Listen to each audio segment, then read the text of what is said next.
Hello everyone, welcome to let's crack UPSC CSE Hindi. I hope आप सब लोग बहुत अच्छे होंगे। आपकी तैयारी, आपका रिवीजन बहुत शानदार चल रहा होगा। मैं हूं आपका दोस्त शुभम सिसोदिया। अनअकैडमी पे आपका बहुत बहुत स्वागत करता हूं। आप लोग जानते हैं UPSC prelims, UPSC CSE prelims 2025 बिल्कुल आपके सामने खड़ा हुआ है, दरवाजे पर दस्तक दे चुका है ऑलमोस्ट। मैं कह सकता हूं, मैं क्लियरली इस चीज को मेंशन यहां पर कर सकता हूं कि बस ऑलमोस्ट 20 दिन दूर आपसे ये प्रीलिम्स का आपका एग्जामिनेशन आपसे दूर खड़ा हुआ है। 20 दिन क्यों? एक दो दिन मान लीजिए बीच में बाई चांस तबीयत खराब हो जाए, मान लीजिए कहीं आना जाना हो, ट्रेवलिंग हो, बहुत सारे रीजंस हो सकते हैं। ओवरऑल हम 20 दिन लेके चल सकते हैं। आपको पता होगा डेफिनेटली, और आप अगर इस बार अटेम्प्ट दे रहे हैं तो डेफिनेटली आप बहुत ज्यादा डेस्परेट, बहुत ज्यादा सीरियस भी इस अटेम्प्ट के लिए होंगे। लेकिन ध्यान रखिए मेरे दोस्त, पूरे साल की मेहनत को इस समय पर हमें रैप अप करना है। कोई ऐसे ब्लंडर नहीं करने जो कि पूरी साल आपने जो जी तोड़ मेहनत करी है उस मेहनत में कैसा भी कोई भी समस्या है। हालांकि आप सब लोग इस चीज से अवेयर होंगे, जानते होंगे, लेकिन मुझे लगा कि थोड़ा सा आपको कुछ चीजों को याद दिला दूं कि कहीं आप ये सब गलती तो नहीं कर रहे। इस वीडियो में मैं आपको बताऊंगा कि कौन कौन सी चीजों पर आपको ज्यादा फोकस करना चाहिए, किन किन चीजों को आपको थोड़ा सा इग्नोर करना चाहिए इस टाइम पर। क्योंकि आप जानते हैं जैसे जैसे एग्जाम नजदीक आता है दिलों की धड़कनें बढ़ती हैं, साथ ही साथ मार्केट में कंटेंट की बाढ़ बहुत ज्यादा फ्लड आ जाती है। आप कई बार कंफ्यूज हो जाते हैं क्या पढ़ना है, क्या उठाना है। इस मुद्दे के बारे में हम बात करेंगे, क्योंकि ये वो समय है कि पूरे साल की तैयारी को इकट्ठा करके एकदम रैप अप करना है। वो कॉन्फिडेंस हमारे अंदर आ सके कि हाँ, हमारी तैयारी मजबूत हो चुकी है और उसके अकॉर्डिंगली आप लोग परफॉर्म कर पाए।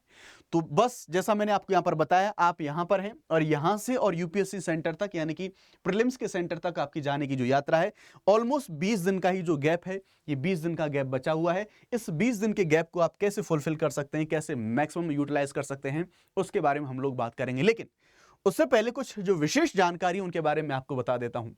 जो हमारे लर्नर्स हैं, अगले साल जो एग्जाम देने वाले हैं, उनके लिए मैं आपको बता दूं कि ये हमारा अनअकैडमी के द्वारा जो हमारे सभी प्लस कोर्सेज हैं, उनको अभी जो मंजिल इवेंट हमने सेलिब्रेट किया उसको देखते हुए जो मैक्सिमम डिस्काउंट है उसको यहां पर दे दिया गया है। 17,999 में आप लोग अवेल कर सकते हैं। इसमें आपको GS, CSAT, test series, means सब कुछ आपको यहां पर मिलता है। अगर आप आगे भी एग्जाम देने के लिए आप लोग प्लान कर रहे हैं तो आप देख सकते हैं यहां पर, ध्यान रखिएगा, ये आप इसे अवेल कर सकते हैं अगर आप शुभ 50 ये कोड अगर आप लोग लगाते हैं तो आपको ज्यादा से ज्यादा जो डिस्काउंट है वो डिस्काउंट आपको मिल जाएगा। बैचेस में आपको बताता हूं, अगर आप लोग इंग्लिश मीडियम में तैयारी कर रहे हैं तो 6 मई को ये शुरू हो रहा है, इसके बारे में हम बात करते हैं। हिंदी बहुत ज्यादा इंपॉर्टेंट है, तो जो 26 को जो लोग टारगेट कर रहे हैं उनके लिए 6 मई से हमारा बैच शुरू हो रहा है, जो प्रारंभ बैच है। यहां पर मैं इंडियन पॉलिटी आपको पढ़ा रहा हूं। नाउ संभव बैच है हमारा 7 तारीख को शुरू हो रहा है, जो कि 27 तारीख, जो 27/2027 को जो लोग टारगेट कर रहे हैं ये बैच उनके लिए होने वाला है। बाइलिंगुअल बैचेस के बारे में बात करें, 2028 वालों के लिए 7 मई को नीव बैच शुरू होगा। आगाज बैच 7 मई को शुरू होगा 2027 वालों के लिए। 6 तारीख को 2026 वालों के लिए हमारा जो मंजिल बैच है शुरू होगा। ध्यान रखिएगा, शुभ 50 अगर ये कोड आप लोग लगाते हैं तो आप सभी लोगों को मैक्सिमम डिस्काउंट मिलेगा ना। अगर आपको कोर्स परचेस करने में कोई भी कैसी भी समस्या आए, कोई भी कैसी भी दिक्कत हो, कोई भी कैसा भी डाउट हो, आप डायरेक्टली मुझे रीच आउट कर सकते हैं। या तो आप ये टेलीग्राम ग्रुप से जुड़ सकते हैं या फिर आप sishodia.subham@unacademy.com इसके माध्यम से आप डायरेक्टली लोग मुझे जो है आप मुझे रीच आउट कर सकते हैं, मेल कर सकते हैं ना। अब शुरुआत करते हैं हमारा जो मुख्य मुद्दा है उस मुख्य मुद्दे के बारे में। जैसा मैंने बताया कि हमारी जो यात्रा है प्रीलिम्स की, सिर्फ 20 दिन उस यात्रा में बचे हुए हैं। और ऐसे समय पर जब हम रैप अप कर रहे होते हैं हमारी तैयारी को, तो हमारे सामने बहुत सारे चैलेंज आते हैं। चैलेंज ये आते हैं कि आप जरा सा मार्केट से बाहर निकले, आपके अंदर वो कंफ्यूजन बार बार क्लिक करेगा कि यार मार्केट में इतनी सारी नई मैगजीन्स दिखेंगी, इतनी सारे नए कंटेंट दिखेंगे, अलग अलग तरीके के आपको नोट्स दिखेंगे। हर बार ये फीलिंग आएगी कहीं यार ये तो नहीं मुझसे छूट गया, यार कहीं ये तो नहीं मुझसे रह गया। मेरी आप लोगों से हम्बल रिक्वेस्ट है बॉस, इस टाइम पर कोई भी नया कंटेंट को हाथ मत लगाना। अगर नए कंटेंट को हाथ आपने लगाया तो ध्यान रखना ये कंडीशन हो जाएगी। आपने सुना ही होगा, टॉपर्स हो, एडुकेटर्स हो, हर इंसान यही कहता है कि आपको 20 बुक को एक बार नहीं पढ़ना, बल्कि एक ही बुक को आपको 20 बार पढ़ना है। जितना मैक्सिमम रिवीजन हो सकता है, नया कुछ भी हाथ नहीं लगाना। जो आपने शिद्दत से पूरे साल पढ़ा होगा, जो आपने टेक्स्ट बुक पढ़ी है, जो आपने नोट्स बुक पढ़े हैं, सिर्फ उनके मल्टीपल रिवीजन पर आपको फोकस करना है, आपको नए कंटेंट पर नहीं जाना। मैंने आपको बताई, मैं कह सकता हूं कि आपकी यूपीएससी सीएसई आपका जो प्रीलिम्स होने वाला है 2025 में, इसकी सफलता की कुंजी हो सकता है आपका क्या, यही रिवीजन। अब यह शब्द अपने आप में छोटा सा है कि भाई रिवीजन रिवीजन रिवीजन रिवीजन ही हमें करना है, पर क्या यह शब्द बोल के मैं निकल जाऊं इतना काफी है कि रिवीजन क्या, किस चीज का रिवीजन करना है आपको, कौन सी चीजों को प्रायोरिटाइज करना है और किन चीजों को आप स्किप कर सकते हैं, आइए उनके बारे में थोड़ा सा हम डिटेल से हम लोग यहां पर बात कर लेते हैं। सबसे पहले मैं आपको बात करूंगा, आपने क्लासेस करी होंगी अपनी, आपने सभी अपनी जो भी आपके क्लासरूम प्रोग्राम्स में आपको जो नोट्स दिए गए होंगे वो नोट्स आप सब लोगों ने पढ़ेंगे। साथ ही साथ आपने जो टेक्स्ट बुक हैं, जो रेफरेंस ऑथेंटिक बुक्स हैं, वो भी आपने साथ के साथ पढ़ी होंगी। और मैं ये मान के चल रहा हूं क्योंकि एक तरीका यही होता है पढ़ने का कि जब आप लोगों ने मल्टीपल रीडिंग्स लगाई होंगी तो उसके अकॉर्डिंगली आपने चीजों को हाईलाइट और अंडरलाइन भी किया होगा। जैसे मान लीजिए आप कोई भी नोटबुक पढ़ रहे हैं तो उसमें कुछ ऐसा पार्ट है जो आपको लगता है कि ये वाली लाइन बहुत ज्यादा जरूरी है, या फिर कुछ पार्ट ऐसा होता है जो आपको लगता है कि भाई ये वाली लाइन है, इसको मुझे दोबारा पढ़ना पड़ेगा, ये मुझसे याद नहीं हो रही, मुझे दोबारा रिवाइज करनी पड़ेगी। तो आप उसके अकॉर्डिंगली अलग अलग कलर से या तो मार्क कर लेते हैं या फिर उसको अंडरलाइन कर लेते हैं। तो ये वो समय है कि सिर्फ उन अंडरलाइन चीजों को आपको पढ़ना है, क्योंकि जब बात रिवीजन की आएगी तो मेरे दोस्त ध्यान रखिएगा, ये रिवीजन्स आपके मल्टीपल रिवीजन की जो साइकिल्स हैं ये चलती रहनी चाहिए इस टाइम पर, वो भी बहुत ज्यादा एग्रेसिवली। तो सबसे पहले आपने जो क्लास नोट्स बनाए हैं, जो आपकी सभी टेक्स्ट बुक हैं, उनके जो आपने सभी हाइलाइट्स वाले पार्ट हैं, जो अंडरलाइन वाले पार्ट हैं, उनको मल्टीपल टाइम आपको रिवाइज करना है। ठीक है, तो ये टेक्स्ट बुक हो गया, क्लास नोट्स हो गया, अंडरलाइन। उसके बाद एक जो चीज है जो आपकी साथी बनेगी हमेशा इन एंटायर यूपीएससी जर्नी, वो है आपको पीवाईक्यूज। ये मत समझना कि अंतिम समय आ चुका है इस टाइम पे मैं पीवाईक्यू छोड़ दूं, बिल्कुल भी नहीं।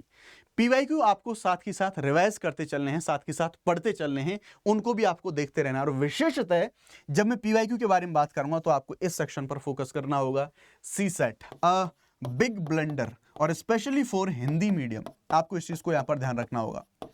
मैं आपको बता दूं, आपने भले ही पूरे साल कितनी भी मेहनत करी हो, आप लोगों ने कितनी भी पढ़ाई करी हो, लेकिन सी सेट में वो हालत हो गई कि जीएस में आप कितने भी बड़े 30 मार्क आए, अगर यहां पर 33% आप नहीं लेके आए, आपके तुर्रम खा होने का कोई भी कैसा भी मतलब नहीं है। तो आपको ध्यान रखना पड़ेगा, ये सी सेट अगर आपने हल्के में लिया तो ये आपकी एक साल को खराब करने के लिए एक छोटा सा पेपर काफी है, पर्याप्त है। क्योंकि मैं आपको बता दूं, सीसेट एक ऐसी विडंबना बन चुका है आज के टाइम पर यूपीएससी की प्रिपरेशन में कि आईआईटीएन, मैं डरा रही ना, मैं आपको सच्चाई बता रहा हूं, मैं आपको रियलिटी से वाकिफ करा रहा हूं ताकि आप इस क्वेश्चन पेपर सेकंड को आप लोग हल्के में ना लें।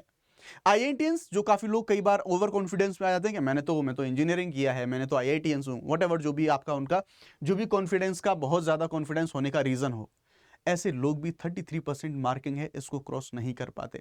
सो माय हम्बल रिक्वेस्ट कि अभी ये टाइम है कि सी सेट पर आपको एग्रेसिवली जोर देके जाना होगा कि ये आपको मल्टीपल रिवीजन्स करने हैं, मॉक टेस्ट लगा सकते हैं आप, जो पीवाईक्यूज है उनको कर सकते हैं, जो आपका कमजोर पोर्शन है वो। और जब बात आएगी सी सेट की तो प्लीज एक चीज जरूर ध्यान रखिएगा, कुछ लोग होते हैं जो दो सेगमेंट के भरोसे जाते हैं, या तो कुछ लोगों को मैथ्स आती है, कुछ लोगों को रीजनिंग मतलब कॉमनली आती है, और कुछ लोग कॉम्प्रिहेंशन। तो कुछ लोग कई बार दो चीजों के सेगमेंट पर खेलते हैं कि या तो वो सिर्फ मैथ रीजनिंग कर लेंगे, कॉम्प्रिहेंशन को छोड़ाएंगे क्योंकि वो टाइम कंज्यूमिंग है, वो टाइम ज्यादा लेगा।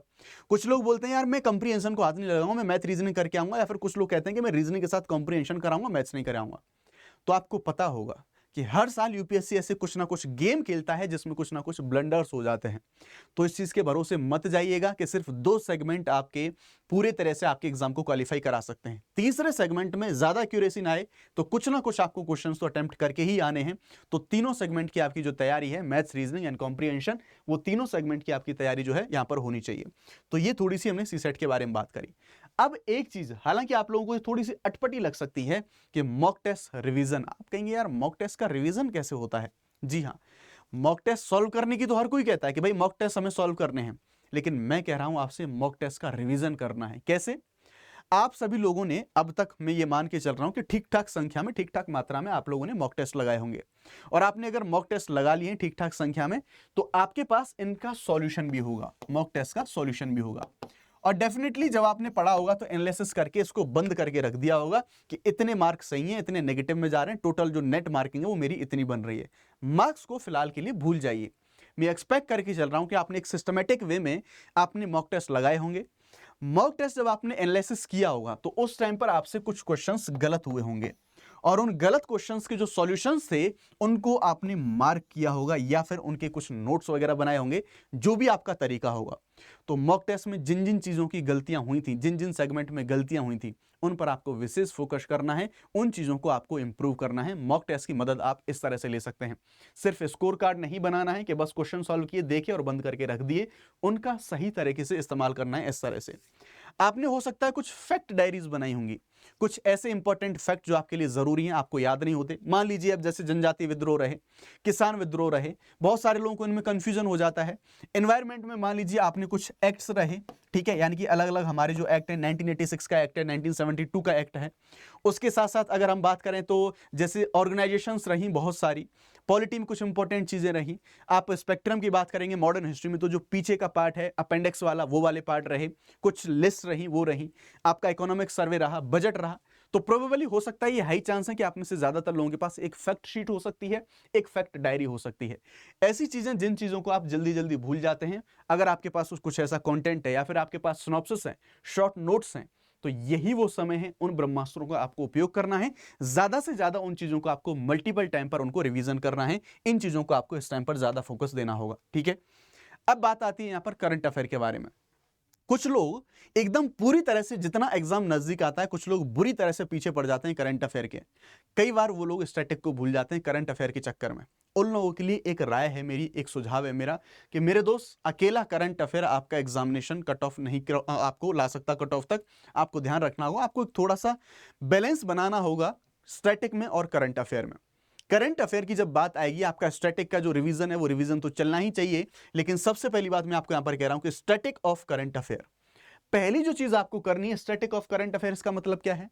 जैसे मान लीजिए अगर कोई टॉपिक रिवीजन, अगर कोई टॉपिक ट्रेंडिंग में है, न्यूज में है, तो उस टॉपिक के पीछे का करंट अफेयर आपको पढ़ना है, उसका जो स्टैटिक वाला पोर्शन है वो आपको पढ़ना है। जस्ट फॉर एग्जांपल, जैसे अगर लास्ट ईयर 2024 में आपको एग्जांपल के तौर पे बताऊं, तो मान लीजिए एथिक्स कमिटी वाला, यानी कि जो आचार समिति थी, वो आचार समिति करंट अफेयर का पार्ट थी, वो चर्चाओं में बनी हुई थी। और इंडियन पॉलिटी का जो स्टैटिक वाला पार्ट है, उस स्टैटिक वाले पार्ट से वहां से क्वेश्चन पूछ लिया था।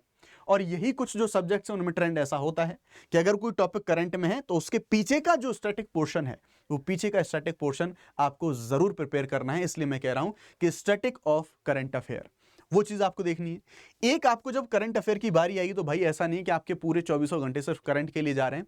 एक सिंपल सा ऑथेंटिक सोर्स, जो मैगजीन आप तक अपने मंथली मैगजीन जो भी ऑथेंटिक इंस्टीट्यूशन की आपने फॉलो करी होगी, उसको आप फॉलो करते रहें। उसके बाद आपको एक चीज पर ध्यान फोकस करना है। अगर आपने यूपीएससी के पीवाईक्यूज का ट्रेंड एनालिसिस थोड़ा सा देखा होगा, हालांकि यूपीएससी का कोई ट्रेंड नहीं होता, लेकिन आप कुछ क्वेश्चंस देखेंगे तो आप एक चीज को समझ पाएंगे। जब कोई भी इवेंट है, कोई भी योजना है, कोई भी टॉपिक है, अगर उसका 10 साल हो रहा है, 15 साल हो रहा है, 20 साल हो रहे हैं, 25 साल हो रहे हैं, तो डेफिनेटली वहां से उसके स्टैटिक से क्वेश्चन पूछे जाने की संभावना बहुत ज्यादा होती है। तो ऐसी थीम्स पर थोड़ा सा फोकस करें। कुछ इंडियन पॉलिटी के लिए मैं आपके लिए अगला वीडियो ऐसा लेके आने वाला हूं कि कौन कौन से ऐसे टॉपिक हैं जो आपको पढ़ने हैं, कौन कौन सी थीम्स हैं जो 10 साल, 15 साल, 20 साल, 25 साल हो चुके हैं, उन पर आपको फोकस करना है। तो स्टैटिक के वो मैं आपके लिए अलग वीडियो लेके आऊंगा। तो ऐसी थीम्स पर जरूर ध्यान रखें जो 10 साल, 15 साल, 20 साल तक की जैसी बात हो। तो हमने बात कर ली जीएस की, हमने बात कर ली करंट अफेयर की, हमने बात कर ली स्टैटिक की, हमने बात कर ली सीसेट की, हमने बात कर ली टेस्ट सीरीज की। सो होपफुली हमने सभी डायमेंशंस को क्लियर कर लिया है। बस फैलाव ना रखें, चीजों को रैप अप करने की, समेटने की कोशिश करें।